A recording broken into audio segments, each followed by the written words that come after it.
Bismillahirrahmanirrahim. Alhamdulillahi rabbil alamin. Wassalatu wassalamu ala asyrafil anbiya'i wal mursalin sayyidina Muhammad wa ala alihi wa sahbihi ajma'in. Alhamdulillah, syukur kehadirat Allah Subhanahu wa taala kerana dengan izin serta limpah kurnianya dapatlah kita bersama-sama lagi mengikuti pembelajaran asas pengetahuan agama Islam tahun 5.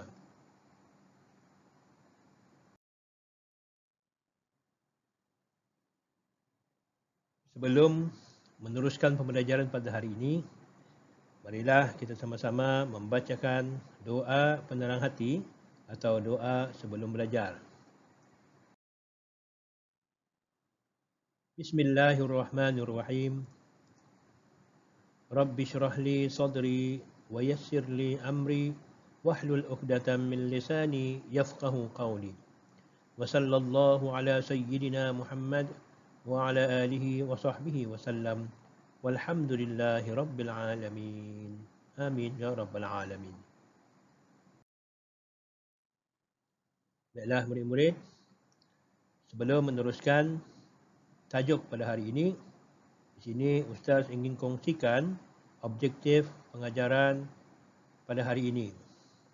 Ada 3 target ataupun objektif yang perlu dicapai oleh murid-murid, iaitu yang pertama, diharap murid akan dapat menyatakan ataupun memberitahu siapa manusia pertama yang diciptakan oleh Allah Subhanahu wa taala dengan betul. Objektif yang kedua, diharap murid akan dapat menyatakan apakah peranan manusia itu dengan betul. Dan objektif yang ketiga, diharap murid akan dapat menjawab dan menghantar tugasan yang diberikan dengan baik.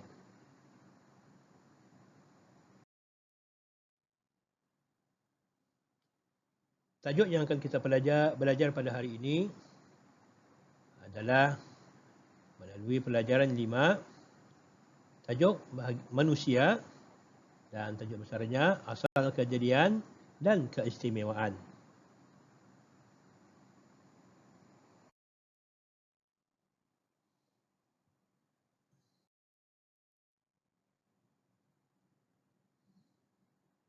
Di sini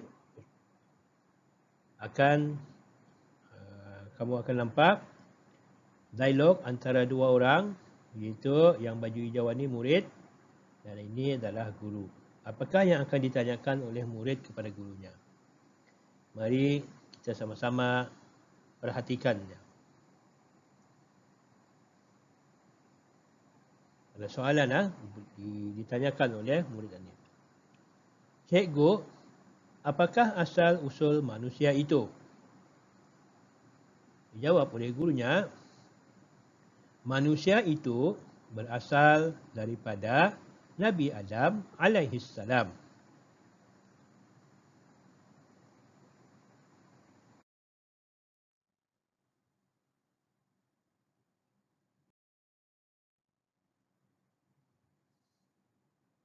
Okey, yang pertama tadi, yang awal, murid tadi bertanya, apakah asal usul kejadian manusia? Asal usul kejadian manusia dijawab oleh gurunya tadi. Siapa tadi? Nabi Adam alaihi salam yang dijawab oleh gurunya. Ditanyanya lagi, murid tadi bertanya lagi, siapakah Nabi Adam alaihi salam itu? Jawab, Nabi Adam alaihi salam ialah manusia pertama yang diciptakan oleh Allah Subhanahu wa taala. Nabi Adam ini adalah manusia pertama. Kalau kamu ditanya, siapa manusia pertama dijadikan oleh Allah? Apa jawapannya? Jawapannya adalah Nabi Adam alaihi salam. Inilah manusia yang mula-mula sekali yang Allah Ta'ala jadikan daripada tanah. Sehinggalah menjadi manusia. Kemudian Allah Ta'ala jadikan Hawa isterinya. Kemudian berkahwin orang dua ni, ada anak, beranak sampailah ke tani sampai sekarang ni. Dan itulah asal kejadian manusia. Seterusnya murid-murid, apakah keistimewaan manusia itu? Ditanya oleh muridnya ni, apa keistimewaan manusia? Dijawab oleh gurunya, manusia itu mempunyai akal fikiran berbanding makhluk yang lain. Artinya keistimewaan manusia adalah akal fikiran. Itulah bezanya kita dengan makhluk lain. Makhluk lain itu siapa? Contohlah binatang. Apa beza manusia dengan binatang? Akal.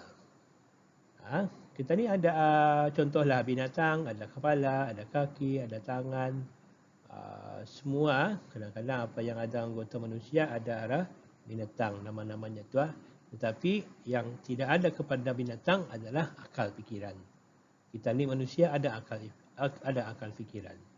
Dan dengan akal fikiran ni kita ni dapat berfikir, dapat membezakan mana yang baik, mana yang tidak baik, mana yang boleh dibuat, mana yang tidak boleh dibuat, mana yang bisai, mana yang tidak bisai. Macam tu.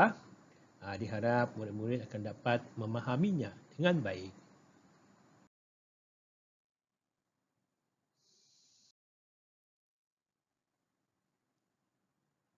Okay, seterusnya, mari kita ni perhatikan lagi apa tajuk yang seterusnya. Tajuk yang seterusnya yang akan kita pelajari hari ini ialah mengenai dengan peranan manusia. Apa peranan manusia? Kita ni yang manusia ni, kenapa Allah Ta'ala cipta manusia? Apa kerjanya manusia ni? Apa yang patut dilakukan oleh manusia ni? Apa yang sepatutnya dibuat oleh manusia mengikut apa yang Allah Ta'ala perintah, yang Allah Ta'ala suruh. Apa? Manusia itu siapa? Kita ni manusia ni lah, yang bermata, berhidung, kita ni lah. Okey. Mari kita teruskan, apakah dia peranan manusia?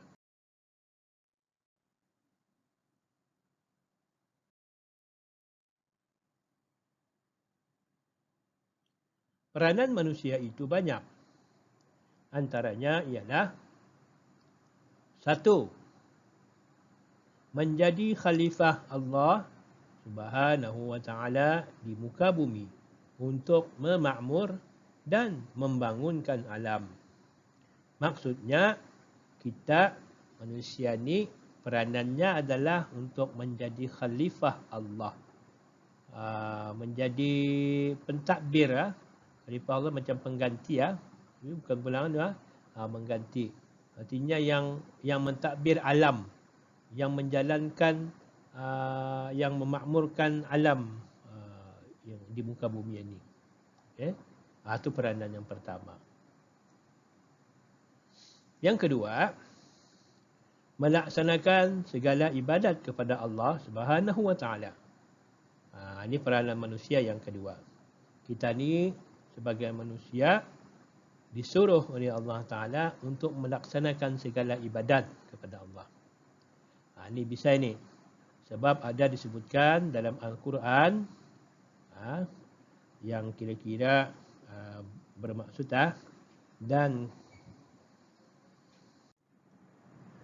dan tidak aku jadikan jin dan manusia itu melainkan untuk sujud dan beribadah kepadaku. Itu ada disebutkan dalam Al-Quran. Artinya Allah Ta'ala menciptakan manusia itu dan jin tidak lain tidak bukan adalah untuk beribadat kepadaku, kata Allah Ta'ala. Itulah bukti. Jadi kita ni sebagai manusia perlulah melaksanakan segala ibadat. Apa saja ibadat yang diperintahkan oleh Allah Ta'ala perlu kita ni laksanakan. Faham murid-murid? Yang ketiga, menjaga kesejahteraan diri sendiri dan keluarga.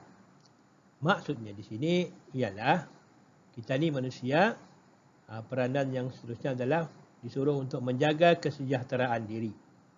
Kesejahteraan ni maksudnya menjaga keperluan diri sendiri. Kita ni sebagai manusia, kita ni hidup ni perlu apa? Kita ni perlu makan, perlu tidur, perlu tempat tinggal, dan bermacam-macam lagi lah untuk hidup. Jadi kita ni suruh menjagalah kesejahteraan diri. Kalau sekiranya ada keluarga, menanggung keluarga, kita ni dipertanggungjawabkan juga untuk menjaga kesejahteraan keluarga. Begitulah. Diharap murid-murid akan dapat memahaminya dengan baik. Apakah peranan manusia yang seterusnya? Baiklah, peranan manusia yang seterusnya adalah yang keempat, menjalin hubungan silaturahim sesama manusia. Maksudnya di sini ialah kita sebagai manusia diperintah oleh Allah Ta'ala untuk menjalin hubungan silaturahim. Apa dia maksud silaturahim? Silaturahim bermaksud talian persaudaraan. Kita sesama manusia adalah bersaudara. Tidak kira bentuk warna kulit, bangsa, bahasa berbeza. Kita ni tidak disuruh untuk bermusuh-musuhan. Kita ni tidak kena suruh berkelahi. Kita ni tidak disuruh untuk membuat jahat kepada sesama manusia. Sebab kita disuruh untuk menjalin hubungan. Menjalin maksud di sini merapatkan hubungan silaturahim. Macam mana cara untuk contohlah untuk menjalin hubungan silaturahim ni? Antaranya yang boleh mengeratkan silaturahim dengan bersedekah. Sama ada contohlah, sama ada dengan jiran yang hampir ataupun mungkin kepada jiran yang jauh. Sering bertanya khabar, contohnya gini, dan sering memberi salam. Kalau sekiranya berjumpa ataupun bertemu, kita diperintah untuk memberi salam, sebarkan salam. Kalau sekiranya bukan beragama Islam, kita dicakap selamat pagi, selamat malam dan sebagainya. Itulah antara yang keempat, peranan manusia yang keempat. Seterusnya, peranan manusia yang kelima ialah memelihara hak sesama manusia. Maksudnya di sini ialah kita sebagai manusia ni, setiap manusia ia ada haknya masing-masing. Ada haknya. Jadi kita sebagai manusia ni perlu jaga, perlu pelihara hak itu. Tidak boleh kita ni ambil, tidak boleh kita ni gunakan hak itu. Okay. Seterusnya yang keenam ialah memelihara alam sekitar dan segala hidupan yang ada di bumi. Maksudnya kita sebagai manusia diperintah ni macam satu perintah dia, sebab ia satu peranan. Disuruh untuk memelihara alam sekitar. Macam mana cara untuk menjaga alam sekitar? Antaranya ialah dengan menjaga kebersihan. Jangan berjurit sampah plastik dibuang sana sini. Jangan membuat pembakaran secara terbuka sehingga hangus hutan. Itu kan artinya jagalah hati-hati. Okay? Ataupun kita ni, dan juga kita ni diperintah untuk memelihara hidupan yang ada di bumi. Apa yang kamu tahu tentang hidupan yang ada di bumi? Hidupan yang ada di bumi ini banyak. Ada hidupan yang tinggal di laut, di sungai. Ada hidupan yang tinggal di darat. Ada hidupan yang berada di udara. Jadi semua hidupan-hidupan itu yang cikgu sebutkan tadi itu binatang. Hidupan yang lain lagi tumbuh-tumbuhan. Kita perlu jaga ke semua hidupan-hidupan itu. Seterusnya yang ketujuh ialah kita diperintah oleh Allah Ta'ala sebagai peranan manusia yang seterusnya yang ketujuh, mempertahan, membangun dan memajukan agama, bangsa dan negara. Macam mana cara kita ni untuk mempertahan, membangun dan memajukan agama? Caranya ialah dengan melaksanakan apa yang diperintah oleh Allah Subhanahu Wa Taala.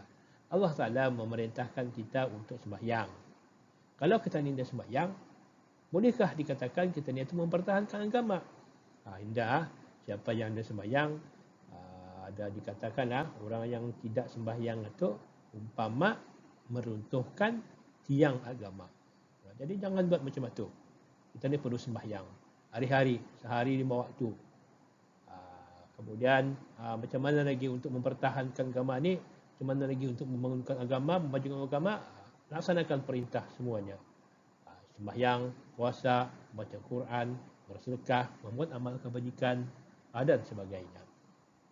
Kita ni juga diperintahkan oleh Allah Taala untuk membangun, memajukan bangsa.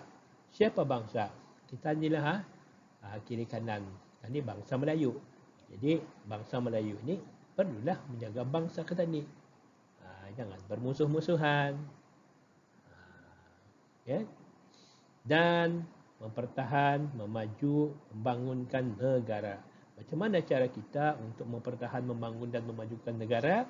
Antaranya ialah dengan taat menurut perintah. Perintah siapa? Perintah ketua negara. Siapa ketua negara kita ni? Ke bawah dunia yang maha mulia, Sultan. Sultan itu adalah ketua negara kita ni. Jadi kita ni mesti mengikut apa yang diperintah oleh ketua negara tu. Dengan cara macam itu, barulah kita dapat dikatakan mempertahan, membangun dan memajukan. Baiklah murid-murid, diharap murid-murid akan dapat memahami kesemua peranan manusia tu dari nombor 1 tadi sehingga nombor 7 ni. Sekiranya murid-murid belum memahami, ada bisanya murid bertanya semula arah ustazah ataupun boleh reverse balik penerangan daripada awal tadi.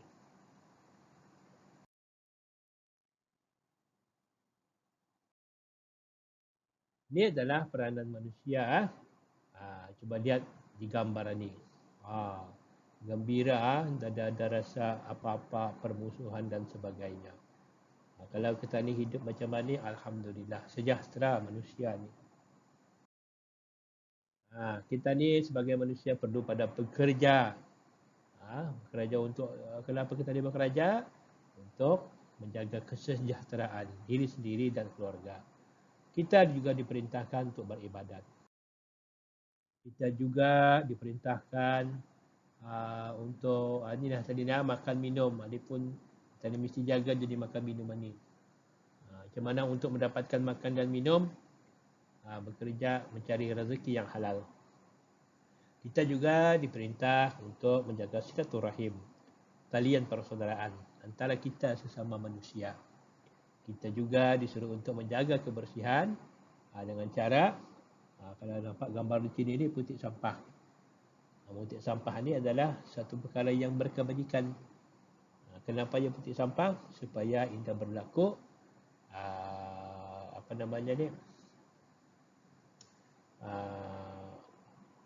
kerosakan kepada alam sekitar, pencemaran dan sebagainya.